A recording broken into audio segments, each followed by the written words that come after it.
Praise the Lord. மீண்டும் நாம் இன்று அல்ஃபா கிரேஸ் மிஷன் நம்முடைய டெலிகாஸ்ட் மூலம் நாம் எல்லாரும் ஒன்று சேர்ந்து தேவனை துதிக்க, தேவன் கொடுத்த வாய்ப்புக்காக நாம் ஆண்டவருக்கு நாம் நன்றிகளை செலுத்துவோம். எல்லாரும் ஒரு நிமிடம் கர்த்தருக்கு நன்றிகளை செலுத்துவோம். சில நிமிடங்கள் தேவனை துதிப்போம்.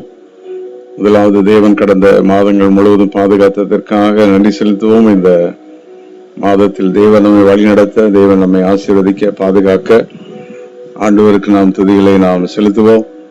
ஸ்தோத்திரம் ஆண்டவரே, நமக்கு நன்றி செலுத்துகிறோம். நம்முடைய வேலைகளில் நம்மோடு கூட இருந்ததற்காக, நம்முடைய பிள்ளைகள், குடும்பங்கள் எல்லாவற்றிலும் கர்த்தருடைய ஆளுகை இருந்ததற்காக, எத்தனையோ போராட்டங்கள், வியாதிகள், பிரச்சனைகள் நம்மை அழிக்க நினைத்தும் தேவன் நம்மை பாதுகாத்தார். எல்லாவற்றுக்காக நாம் ஆண்டவரை ஸ்தோத்திரம் பண்ணி ஹல்லேலூயா துதிக்கிறோம், ஸ்தோத்திரிக்கிறோம், ஸ்தோத்திரிக்கிறோம்.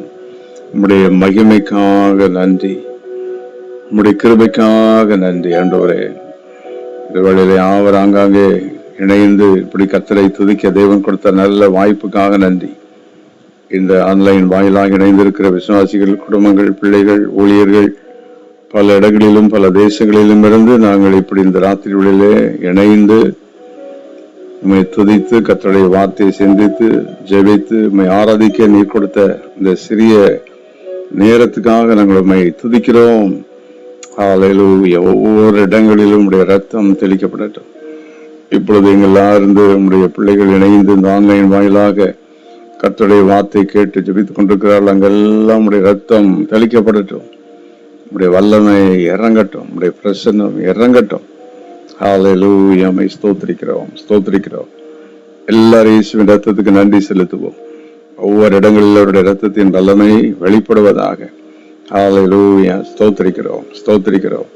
எந்த இடங்களில் பலவீனங்கள் இருந்தாலும் இந்த வேளையிலே துதிக்கும் பொழுதே மாறட்டும். போராட்டங்கள் எல்லாம் மாறட்டும். இந்த வேளையிலே ஒவ்வொரு இடங்களிலும் உடைய ரத்தத்தை தெளிக்கிறோம். பலப்படுத்தும், பலப்படுத்தும், பலப்படுத்தும். கை குழந்தைகளை பலப்படுத்தும், கர்ப்பஸ்திரிகளை பலப்படுத்தும். Thank you father, in Jesus name. இயேசுவின் நாமத்தை மகிமைப்படுத்தும். எல்லா நாமத்திற்கும் மேலான மகிமையுள்ள நாமத்தை துதிக்கிறோம் ஆண்டவரே. வல்லமையுள்ள நாமம், உயர்ந்த நாமம், உன்னதமான நாமம். We declare your holy name, Jesus' name, upon everyone. ஒவ்வொருவர் மேலும் உடைய நாமத்தை கூறுகிறோம். ஹல்லேலூயா. ஸ்தோத்திரிக்கிறோம், ஸ்தோத்திரிக்கிறோம், ஸ்தோத்திரிக்கிறோம். பிதாவாகிய தேவனுக்கு நன்றிகளை செலுத்துவோம். பரிசுத்த ஆவியாகிய தேவனை நாம் வரவேற்போம். நம்முடைய ஆராதனையில பரிசுத்த ஆவியானுடைய ஆளுகை உண்டாக, நம்முடைய பாடல்கள் கர்த்தருடைய வார்த்தையை தியானிக்கிற வழியிலே கர்த்தருடைய ஆளுகை, பரிசுத்த ஆவியானுடைய ஆளுகை, அவருடைய ஞானம், அவருடைய வல்லமை விளங்க. ஹல்லேலூயா. துதிக்கிறோம், ஸ்தோத்திரிக்கிறோம், ஸ்தோத்திரிக்கிறோம், ஸ்தோத்திரிக்கிறோம், ஸ்தோத்திரிக்கிறோம். Thank you, Father, in Jesus' name. பரிசுத்த ஆவியானவர் ஒவ்வொரு இடத்தையும் நிரப்புவீராக. ஒவ்வொருவரையும் உடைய வல்லமை நான் நிரப்புவீராக. பாடல்கள் மேல் உடைய ஆளுகை, வசனத்தின் மேல் உடைய ஆளுகை, ஒவ்வொரு வீடுகளுக்கு மேல், இடங்களுக்கு மேல், அங்காங்க இந்த ஆன்லைன் வாயிலாக பல இடங்களில் இருந்து இந்த கர்த்தருடைய வார்த்தை கேட்கும் பொழுது ஒவ்வொரு இடங்களிலும் பரிசுத்த ஆவியானுடைய ஆளுகை உண்டாவதாக. இன் ஜீசஸ் நேம். இயேசு கிறிஸ்துவின் நாமத்தினாலே, மகிமையுள்ள நாமத்தினாலே, வல்லமுள்ள நாமத்தினாலே. Thank you Lord, thank you Lord. எங்கள் பாடல்கள், தியானங்கள் எல்லாம் ஆசீர்வதித்தருளும். இந்த சிறிய நிமிட வேத பாடத்தில் எங்களோடு கூட நீர் பேசும். Thank you father, in Jesus name, amen. தொடர்ந்து நாம் கர்த்தருடைய வார்த்தையை சிந்திக்கும் முன் ஒரு பாடலுக்கு பின் கர்த்தருடைய செய்தி கேட்போம். இன்று நோவாவின் மேல் தேவனுடைய கிருபை என்பதை நாம் வேத மடத்தில் சிந்திக்க போகிறோம். கர்த்தர் நம்மை ஆசீர்வதிப்பாராக. நீ செய்த நன்மைகளை நித்தமும் நினைக்கின்றேன். முழு உள்ளத்தோடு உன்னாமம், முழு உள்ளத்தோடு உன்னாமம் பாடி புகழுவே. நான் பாடி புகழுவே. என் இயேசு இயேசு ராஜாவுக்கே என்னாலும் ஸ்தோத்திரம். என்னோடு வாழ்பவர்க்கே என்னாலும் ஸ்தோத்திரம். நெருக்கப்பட்டேன், நெருக்கப்பட்டேன், தள்ளப்பட்டேன், நேசனி அழைத்தீரி. என்ன நெருக்கம் வந்தாலும் நெருக்கப்பட்டேன், தள்ளப்பட்டேன், நேசனி அழைக்கின்றே. கைவிடப்பட்டு கதறினே, கைவிடப்பட்டு கதறினே, கர்த்தனை தேற்றினே, கர்த்தனை தேற்றினே. கைவேற்றி என் இயேசு ராஜாவுக்கே என்னாலும் ஸ்தோத்திரம். என்னோடு வாழ்பவர்க்கே என்னாலும் ஸ்தோத்திரம். இனி நான் வாழ்வது உமக்காக சொல்வோமா? இனி நான் வாழ்வது உமக்காக, உமது மகிமைக்காக. இனி நான் வாழ்வது உமக்காக, உமது மகிமைக்காக. உம் அன்பை எடுத்து சொல்லுவேன், உம் அன்பை எடுத்து சொல்லுவேன், ஓயாமல் பாடுவேன், நான் ஓயாமல் பாடுவேன்.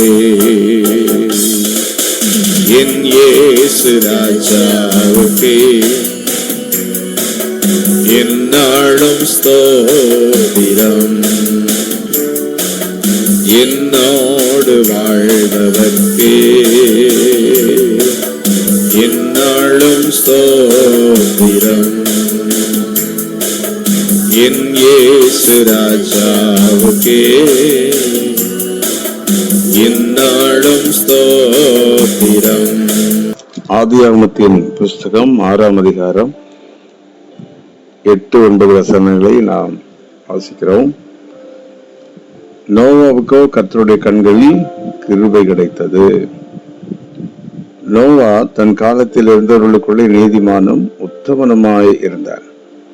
நோவா தேவனுடனே சஞ்சரித்துக் கொண்டு இருந்தார். ஆம், இந்த ஆதியாகம புஸ்தகம் 6ஆம் அதிகாரத்தில் நோவாவை பற்றி நாம் தெரிந்து வாசிக்கிறோம்.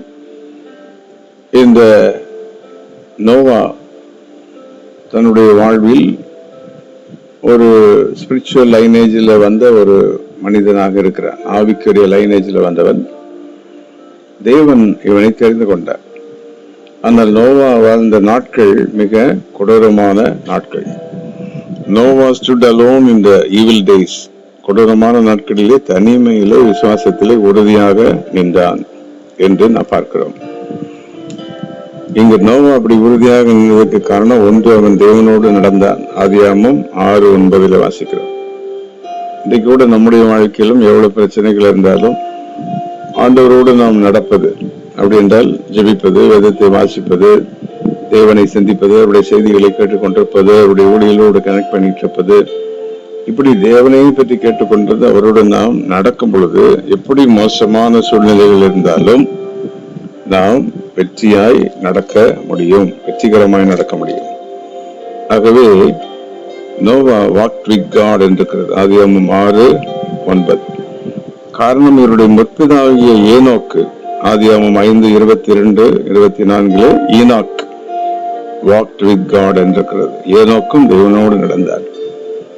ஆகவேதான் நம்முடைய வாழ்வில் பெற்றோர்கள், நம்முடைய குடும்பத்தில் உள்ளவர்கள் தேவனோடு நடக்கும்போது அதை பார்த்து நம்முடைய பிள்ளைகள் தேவனோடு நடப்பார்கள், நம்மோடு பழகிறவர்கள் தேவனோடு நடப்பார்கள். இப்படி அநேகரை நாம் தேவனுக்கு ஆதாயம் செய்ய முடியும். ஆகவே இவன் தேவனோடு நடந்தான் என்று இருக்கிறது. So he stood alone in the midst of the evil days and he achieved blessing by walking with God.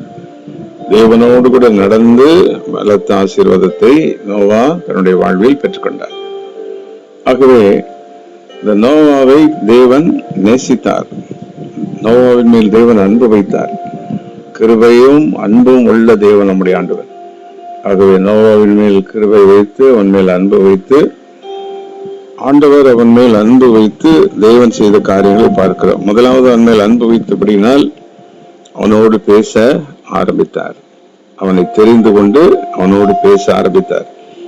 6ஆம் அதிகாரம் 13ஆம் வசனம் 15ஆம் வசனங்களில் ஆண்டவனோடு பேசி நீ ஒரு வேலையை நீ உண்டாக்க வேண்டும் என்று ஆண்டவர் அவனுக்கு இன்ஸ்ட்ரக்ஷன் கொடுக்கிறார். அப்ப தேவன் அவனோடு பேச ஆரம்பிக்கிறார். நம்முடைய ஆண்டவர் பேசுகிற தேவன் இப்பொழுது கூட கர்த்தருடைய வார்த்தையின் மூலம் நம்மோடு கூட பேசிக் கொண்டிருக்கிறார். இந்த வார்த்தை தான் நம்மை பலப்படுத்தும். இந்த வார்த்தையை கேட்டுக்கொண்டிருக்கும் போதே நம்முடைய குடும்பம், வேலைகள், தொழில்கள், காரியங்களுக்கு ஏற்ற வார்த்தையை கர்த்தர் கொடுப்பார்.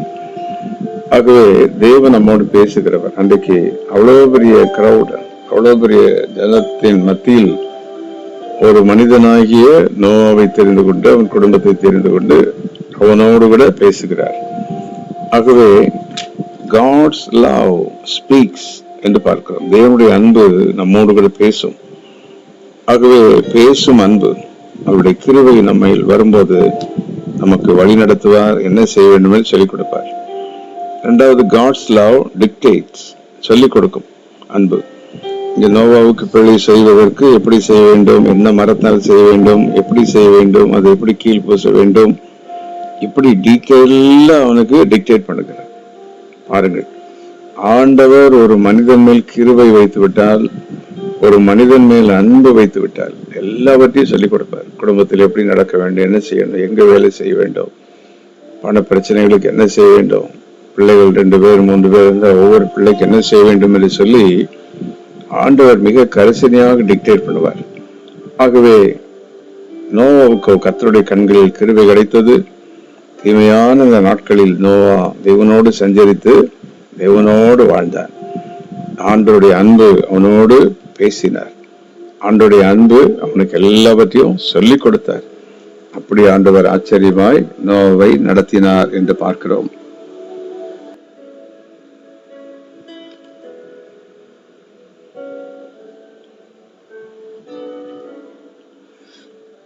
நோவாவின் மேல் கிருபை வைத்த தேவன், நோவாவின் மேல் அன்பு வைத்த தேவன் அவனோடு கூட பேசினார், அவனுக்கு சொல்லிக் கொடுத்தார்.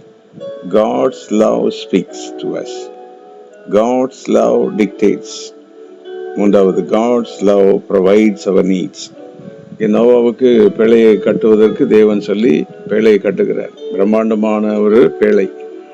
அந்த பேழையை பற்றி வேதம் சொல்லுகிறது 450 அடி நீளம் இருக்கும், 75 அடி அகலம் இருக்கலாம், 45 அடி உயரம் இருக்கும் நம்முடைய கணக்கின்படி. அவ்வளோ பெரிய பேழை. எங்கிருந்தெல்லாம் மரங்கள் வந்திருக்க வேண்டும், எத்தனை பேர் வந்து உதவி செய்திருக்க வேண்டும், எவ்வளோ காரியங்கள் தேவை இருந்திருக்கும்.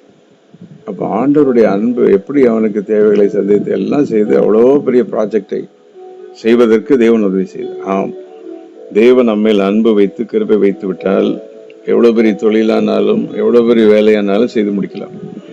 நாம் பயப்பட வேண்டியதில்லை. அதுதான் ஆண்டவருடைய கிருபை. ஆகவே இன்னைக்கு இந்த வசனத்தை கேட்டுக்கொண்டிருக்கிற நீங்கள் உங்கள் வேலை எப்படி செய்யறது, இந்த வேலை கடினமாக இருக்கிறதே, இந்த கம்பெனி கடினமாக இருக்கிறதே, இந்த தொழில் கடினமாக இருக்கிறதுன்னு யோசித்தால் கர்த்தர் எல்லாவற்றையும் நமக்கு சொல்லிக் கொடுத்து நம் தேவைகளை சந்தித்து நடத்த வல்லவர். நாம் அவர் மேல் அன்பு வைக்க வேண்டும், அவருடைய அன்பை பெற்றுக்கொள்ள வேண்டும், அவருடைய கிருபைக்கு நாம் பாத்திரவான்களாய் மாற வேண்டும். அவ்வளவுதான். இந்த நோவாவின் வாழ்க்கையில் தேவனுடைய அன்பை பெற்றுக்கொள்வதற்கு நோவா அவனிடத்தில் கண்டுபிடித்தது, அவன் கீழ்ப்படிதல் உள்ள மனிதன். என்ன சொன்னாலும் செய்வான். வேலை செய்ய சொன்னால் மரம் எங்கேருந்து கேட்கல, எங்கே போய் வாங்க, காசு யார் தருவா, இப்படியெல்லாம் ஒன்றும் கேட்ட மாதிரி வேதத்தில் சொல்லலை. அப்படியே அவன் செய்தான். அப்போ அதுபோல் நோவா பயங்கரமான காலத்தில் அவன் நீதிமானாக இருந்தான். அடுத்தபடியாக நோவாவை பற்றி வேதம் சொல்லுகிறது. எபிரேயர் 11:7 நோவா விசுவாசம் உள்ள நோவா என்று பார்க்கிறோம். பை ஃபெய்த் நோவா அப்படின்னு வாசிக்கிறோம். இந்த எபிரேயர் 11ஆம் அதிகாரத்தில் 19 முறை விசுவாசத்தினாலேன்னு வரும். அதுல 7ஆம் வசனத்துல நோவா அந்த இடத்தை பிடித்து விட்டார். விசுவாசத்தினாலே நோவா அப்படின்ட்டு. நம்முடைய வாழ்விலும் 1000 மக்கள் எவ்வளவு பேர் இருந்தாலும் நாம் ஆண்டுடைய இருதயத்தை கொள்ளை கொள்ள வேண்டும். தேவன் மேல் அன்பு வைத்து அவர் மேல் விசுவாசித்து ஒரு வாக்குத்தத்தத்தை கொடுத்து ப்ராமிஸ் பண்ணாருன்னா அதை அப்படியே ஹோல்ட் பண்ணிக்கணும். உனக்கு இதை செய்வேன், இத்தனை மாதம் செய்வேன், இப்படி செய்வேன் அப்படின்னு நம்பணும். அப்படியே விசுவாசித்து தேவனை துதிக்க வேண்டும். ஆகவே நம்முடைய பிள்ளைகளை பற்றி தேவன் நமக்கு சொல்லி இருப்பார். நம்ம கேட்கிற பிரசங்கம், தீர்க்கதரிசன வார்த்தைகளில் எல்லாம் தேவன் நம்மோடு பேசியிருப்பார். உடனே அதை எழுதி வைத்து அந்த வார்த்தைகளை அப்படியே நம்பி விசுவாசித்து தேவன் சொல்லி இருக்கிறார், இதை தருவேன் என்று சொல்லி இருக்கிறார், இப்படி நடத்துவேன் என்று சொல்லி இருக்கிறார் என்று சொல்லி வாக்குத்தத்தத்தை பற்றி கொண்டு விசுவாசத்தோடு நாம் தேவனை பின்பற்ற வேண்டும். ஆகவே Noah was obedient, he was a righteous man, he was a man of faith. விசுவாசம் உள்ள ஒரு நோவா. ஆகவே இந்த விசுவாசமும் அந்த கீழ்ப்படிதலும் தான் தேவன் அவன் மேல் அன்பு வைக்கவும் தேவன் கிருபை பாராட்ட அவனை இழுத்தது. Noah was a just man. Noah, he walked with God. அது மட்டுமல்ல, Noah, he preached and prayed. He lived consistent godly life. எவ்வளவு பிரச்சனை இருந்தாலும் கன்சிஸ்டண்டா வாழ்ந்தான். நம்ம வாழ்க்கையிலையும் என்ன பிரச்சனை இருந்தாலும் ஜெபத்தை விட்டு விடக்கூடாது, ஆராதனை விட்டு விடக்கூடாது, கர்த்தருக்கு செய்ய வேண்டியதை விட்டு விடக்கூடாது, தேவனுடைய ஊழியலுக்கு செய்கிறது, தேவனுக்கு செய்கிறது, நம்முடைய ஜெபங்கள், ஆராதனைகள் எந்த இதையும் விட்டு விடாமல் எவ்வளவு போராட்டங்களிலும் கன்சிஸ்டண்டா நம்முடைய காரியங்களை நிறைவேற்ற தேவனிடத்திலே பலன் கேட்க வேண்டும். அதுவும் தேவன் தான் பலன் தருகிறார். ஆகவே ஆண்டருடைய அன்பினாலே தேவன் நோவாவோடு பேசினார். ஆண்டருடைய அன்பினாலே நோவாவுக்கு சொல்லிக் கொடுத்தார். தேவனுடைய அன்பினாலே தேவன் நோவாவுக்கு எல்லா தேவைகளையும் சந்தித்தார். அந்த பேழை கட்டுவதற்கு மட்டும் இல்லை, அவ்வளவு மிருக ஜீவன்கள். ஒரு சரித்திர ஆசிரியர் சொல்லுகிறார், 16,000க்கும் மேல மிருக ஜீவன்கள் இருந்திருக்கணும்.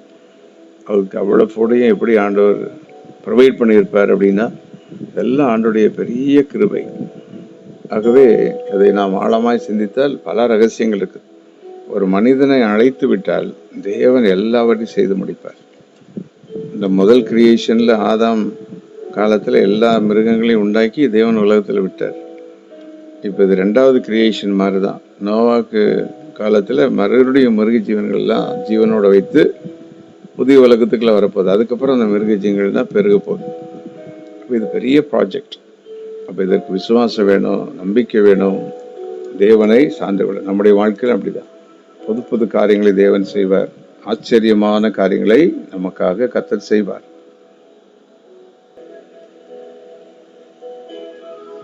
நோவாவின் மேல் அன்பும் கிருபையும் வைத்த ஆண்டவர் அடுத்தபடியாக காட்ஸ் லவ் ப்ரொடெக்ட்ஸ், தேவன் அவனை பாதுகாத்தார். அந்த வெள்ளத்திற்கும் அந்த பயங்கரமான காரியத்துக்கும் அவனையும் அவனுடைய குடும்பத்தாரையும் ஆண்டவரையும் நம்பியிருந்தவனை பாதுகாக்கிறார். நம்முடைய வாழ்விலும் நாம் தேவனை நம்பி இருக்கும் போது, தேவனையே சார்ந்திருக்கும் போது எவ்வளவு போராட்டங்களினாலும் தேவன் நம்மை பாதுகாப்பார். அப்போ இதுவரைக்கும் அந்த மாதிரி வெள்ளம் வந்ததில்லை. சரித்திரங்களை வாசித்தால் அந்த வந்த வெள்ளம் தான் பிரிந்து இன்றைக்கு உலகம் முழுவதும் கடலாம் இப்படிலாம் பிரிந்து இருக்கிறதாக அந்த ஆர்கியாலஜிஸ்ட் இவங்களாம் சொல்றாங்க. ஆகவே இப்படி பயங்கரமான ஒரு சம்பவம். ஆனால் தேவன் நோவாவுக்கு அவ்வளவு கிருபை பாராட்டினார். நாம் இந்த நோவா கதையை ஈஸியாக சொல்லி முடித்து விடுவோம். ஆனால் நோவாவுக்கு எப்படி கிருபை கிடைத்தது, எப்படி ஆண்டவர் மேல் அன்பு வைத்து தேவன் எப்படி அவனை பாதுகாத்தார். God's love speaks, God's love dictates. God's love provided Noah everything. God's love protected Noah and his family. ஆண்டவருடைய அன்பு நோவாவை அவனுடைய குடும்பத்தையும் பாதுகாத்தது. ஆதியாகமம் 8:1 God's love remembers Noah. ஆண்டவருடைய அன்பு நோவாவை நினைத்தருளினார். அவ்வளவு பெரிய தேவன். அப்போ நோவா அவனை நினைத்தருளுகிறார். ரிமெம்பர்ஸ். நம்முடைய வாழ்விலும் உலகத்தில் எவ்வளவு பேர் இருந்தாலும் நாம தேவனோடு நெருங்கி ஜபத்திலும் கர்த்தருடைய காரியங்களில் இருந்தால் நம்மை நினைவு கூறுவார் தேவன். நம்மை நினைத்து தேவன் அற்புதம் செய்வார். விதத்தில் ஆபிரகாமை நினைவு கூர்ந்தார் என்று இருக்கிறது. பரிசுத்தவான்களை நினைவு கூர்ந்து தேவன் அற்புதம் செய்தார். அடுத்தபடியாக God's love promises, gives promises. அந்த ஆதியாகமம் 9ஆம் அதிகாரம் 7ஆம் வசனத்துல 9ஆம் அதிகாரம் முதல் வசனங்களிலே ஆண்டவர் நிறைய வாக்குத்தத்தங்களை கொடுக்கிறார். யார் மேல் தேவன் கிருபை வைத்திருக்கிறாரோ, யார் மேல் தேவன் அன்பு வைத்திருக்கிறார், அவர்களுக்கு வாக்குத்தத்தங்களை தருவார், அள்ளி கொடுப்பார். ஊழியர்கள்ட்ட ஜபிக்கும் போது வரும்போது அவங்க வாக்குத்தத்தங்களை கொடுப்பாங்க. அது ஆண்டுடைய அன்பு, நம்ம மேல் வைத்திருக்கிற அன்பு. அதனால வாக்குத்தத்தங்களை அற்பமாக எண்ணக்கூடாது. பணத்தை சேர்த்து வைக்கிற மாதிரி வாக்குத்தத்தங்களை சேர்த்து வைத்து எத்தனை ஆண்டுகளானாலும் அந்த வாக்குத்தத்தம் நிறைவேறும். வாளாக்குமையில் தலையாக்குவேன் என்று அப்படியே செய்வேன். கீழாகாமலே மேலாவாய், 1000 மடங்கு உன்னை ஆசீர்வதிப்பேன், உன் வீடு கட்டப்படும், உன் பிள்ளைகள் எல்லாம் ஒலிவ மர கன்றுகளை போல். எல்லா வாக்குத்தத்தம் ஒவ்வொரு ஆராதனைகளையும் ஜபத்திலையும் ஆன்லைன் ஜபங்களையும் ஊழியர்கிட்ட கான்வென்ஸ் பண்ணும்போதும் தீர்க்கதரிசிகளோடு நாம் இணைந்து பேசும்போதும் அவங்க கேஷுவலாக சொல்கிற வாக்குத்தத்தங்கள், ஜெபித்து சொல்கிற வாக்குத்தத்தங்கள் எதுவானாலும் எல்லாத்தையும் செய்து முடிப்பார். நோவாவுக்கு தேவன் வாக்குத்தத்தம் பண்ணினார். வாக்குத்தத்தத்தோடு தேவன் முடித்து விடவில்லை. God gave him sign and covenant. நோவாவுக்கு ஒரு அடையாளமும் உடன்படிக்கையும் பண்றார். வானவில் ஒன்றை வைத்து அப்படின்னா பெர்மனண்டா அவன் ஜெனரேஷன் ஆசீர்வதிப்பேன். பாருங்கள் எவ்வளவு ஆச்சரியம். இன்னைக்கு கர்த்தர் யாரோட பேசிக்கிட்டு இருக்கிறார். உங்கள் குடும்பத்தை தேவன் தெரிந்து கொண்டது சாதாரணமாக அல்ல. இவ்வளோ பெரிய மக்கள் மத்தியில் தேவன் உங்களையும் உங்கள் குடும்பத்தையும் பிள்ளைகளையும் தெரிந்திருக்கிறார். நாம் ஜெபித்து அவரோடு கூட நடந்து விசுவாசத்தில் வாழ்ந்தால் எப்படிப்பட்ட சூழ்நிலை நம்மை பாதுகாத்து வழிநடத்தி தலைமுறை தலைமுறையாக நம்மை ஆசீர்வதிப்பார். ஆம், இன்றைக்கு வரைக்கும் நாம நோவாவை பற்றி பேசிக்கொண்டிருக்கிறோம். இந்த நோவாவுக்கு பின் 427 வருடம் கழித்து வந்ததுதான் அந்த ஆபிரகாம். அப்ப அந்த ஆபிரகாம் நோவாவினுடைய சந்ததியில் ஒருவன். அவனை தேவன் தெரிந்து கொடுக்கிற எத்தனை வருடம் ஆனாலும் இந்த நோவாவின் சந்ததியை விடவில்லை. அது மட்டுமல்ல, நோவா என்ற பெயர் வேதத்தில் 59 முறை அது வருகிறது. ஒரு மனிதனுக்கு தேவன் அன்பு கூர்ந்து விட்டால், கிருபை பாராட்டி விட்டால், அவனை தன்னுடைய புஸ்தகத்தில் எழுதி வைப்பார். ஆம், நம்மையும் அவருடைய புஸ்தகத்தில் எழுதி வைப்பார், நினைவு கூறுவார். தேவன் நம்மை ஆசீர்வதிப்பார். நோவாவை அவனுடைய குடும்பத்தையும் பேழையில் பிரவேசிக்க வைத்தார், பாதுகாத்தார், வழி நடத்தினார்.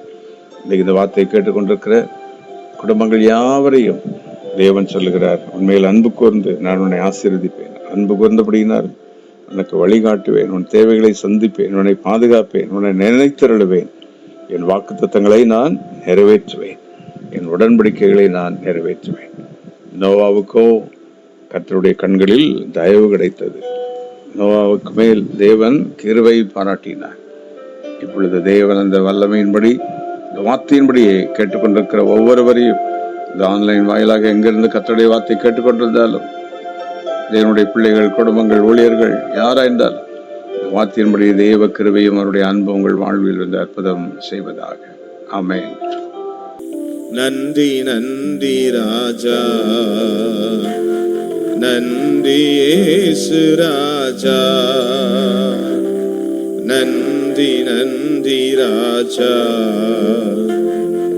நன்றி இயேசு ராஜா. உம்மை நினைக்கும் போதெல்லாம் உள்ளம் மகிழுதையா, அன்பு பெருகுதையா.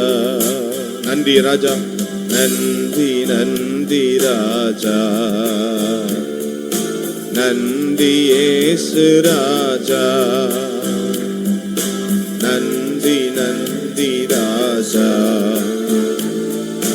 நன்றி இயேசு ராஜா. பாலை நீளத்தில் கிடந்தே தேடி கண்டுபிடித்தே, பாலை நீளத்தில் கிடந்தே தேடி கண்டுபிடித்தே, கண்ணின் மணி போல காத்து வந்தே, கழுகு போல் சுமக்கின்றே. எல்லாம் அவரை பார்த்தாப்பா, கண்ணின் மணி போல் காத்து வந்தே, கழுகு போல் சுமத்தீரே. இந்த ஜப வேளையில நன்றி நன்றி ராஜா. எங்க ஜபத்தை கேட்கிறவரே உமக்கு நன்றி. நன்றி இயேசு, நன்றி நன்றி ராஜா, உமக்கு நன்றி ஆண்டவரே. நன்றி இயேசு. ஸ்தோத்திரம் தேவா, ஸ்தோத்திரம் ஸ்தோத்திரம் தேவா. Everybody say ஸ்தோத்திரம் ஸ்தோத்திரம் ஸ்தோத்திரம் தேவா. ஜெபம் செய்வோம். சர்வ வல்லமுள்ள எங்கள் தேவனே, நோவாவுக்கோ கர்த்தருடைய கண்களில் கிருபை கிடைத்தது. நோவா மேல் நீர் அன்பு வைத்ததினால் அவனுக்கு ஆலோசனை தந்து வழிநடத்தி தேவைகளை சந்தித்தீர். நோவாவுக்கு விசுவாசத்தின் கிருபையை கொடுத்தீர், கீழ்ப்படிதலின் கிருபையை கொடுத்தீர், உம்மோடு நடக்கிற கிருபையை கொடுத்தீர். இப்பொழுது இந்த வார்த்தை கற்றுடைய பிள்ளைகள் எந்த இடத்தில் அவர்கள் இருந்தாலும் கர்த்தர் அவர்களுக்கு அந்த கிருபையை தந்தருள்வீராக. உம்முடைய கிருபை உம்முடைய பிள்ளைகள் மேல், குடும்பத்தின் மேல், ஒவ்வொரு சந்ததியின் மேல் இருக்கட்டும். கட்டப்படுகிற வீடுகள் கட்டப்படட்டும், வேலைகளில் உம்முடைய வல்லமை விளங்கட்டும், தேவைகள் ஆச்சரியமாய் சந்திக்கப்படட்டும், கடன் தொல்லைகள் மாறட்டும். வீடுகளை வாங்குகிற பிள்ளைகள், கட்டுகிற மக்கள், இடங்களை வாங்குகிற விரும்புகிறவர்கள், இப்படிப்பட்ட எல்லாருக்கும் வேண்டிய அற்புதங்களை செய்திடணும். உங்களுடைய பிள்ளைகள் வசனத்தை கேட்கிற யாவரும் உங்களுடைய வார்த்தைக்கு கீழ்ப்படிவார்களாக, உம்மோடு கூட நடக்கிறவர்களாக, ஜபத்திலும் வேதத்திலும் உம்மோடு கூட இணைந்திருக்கும்படி அவர்களுக்கு நீர் உதவி செய்யும். கர்த்தாவே, இந்த ஊழியத்திற்கு உதவி செய்கிற, தாங்கிற, ஜபிக்கிற மக்கள், என்னோடு நின்று கொண்டிருக்கிற எல்லா மக்கள், இந்த வார்த்தை கேட்கிற மக்கள் எல்லாருக்காக ஜபிக்கிறேன். உங்களுடைய நாமத்தினால் அவர்களை ஆசீர்வதிக்கிறேன்.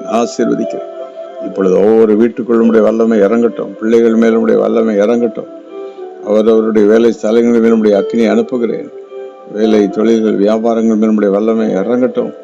கடன் தொல்லைகள் மாறட்டும். யார் எங்க பலவீனமாக இருந்தாலும், முதியவர்களோ சிறியவர்களோ, கர்த்தருடைய வல்லமை பொழுது தொட்டு சுகமாக்கட்டும். நோவாக்கு நல்ல ஆயுசை கொடுத்து அவனை பூரண வயதோடு வைத்தது போல உடைய கிருபை நல்ல நீடி ஆயுசு, பூரண சுகத்தையும் கிருபையும் உடைய பிள்ளைகளுக்கு கட்டளையிடுவீராக.